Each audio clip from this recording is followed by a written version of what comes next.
Yo, lundi 6h du mat, ça pique comme quand c'est Trump qui t'explique le réchauffement climatique, hein. Ça fait froid dans le dos, et pourtant y a pas d'heure pour apprendre. Ah, les mots contre triple, les mots contre triple, les mots contre triple, sur les mots contre triple, les mots contre triple, les mots contre triple. Aujourd'hui, le mot c'est anthropocène, et ça se prononce anthropocène. Ah, mais comme d'hab, je le connais celui-là. De toute façon, tu fais jamais de mots inconnus. Oui, c'est vrai, hein, mais ça joue peut-être sur le fait que s'ils sont inconnus, personne les connaît. Et donc, moi non plus, hein. Et c'est surtout que je pense qu'il y a une différence entre bien connaître un mot et ses différentes significations que de les restituer vaguement. Anthropocène vient de anthro, qui est anthro, inutile, et de scène, scène de film. En gros, c'est les scènes de film qui sont anthro qu'on a enlevées au montage. Voilà. En effet, j'aurais peut-être dû te couper au montage.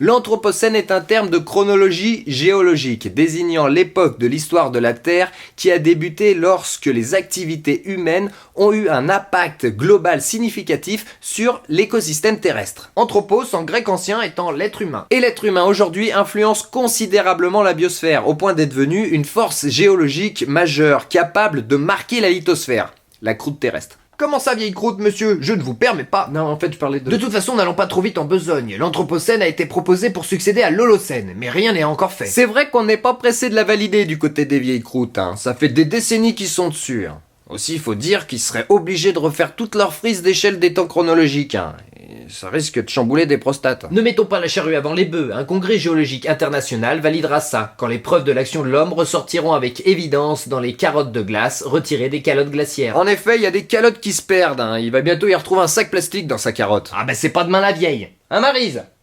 Maryse! Après, c'est sûr qu'on peut encore tergiverser un petit moment sur le tout début de l'Anthropocène. Est-ce que c'est les traces de radioactivité des essais nucléaires du XXe siècle ou la révolution industrielle juste avant? Hein? En tout cas, ce qui est sûr, c'est que notre Terre, on l'a marquée au fer rouge. Moi je pisse dessus la Terre.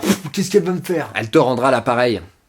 Comme à chacun de nous. Quoi? Elle va me pisser dessus aussi? Arrête! T'as vu comme je suis habillé là? Je suis sapé comme jamais! Et c'était sans te parler de l'agriculture intensive, la surpêche, la déforestation, la fragmentation écologique, la pollution de l'air, de l'eau, ou encore de ces vendangeurs polonais qui mettent les chauffages au fioul à fond avec les fenêtres ouvertes.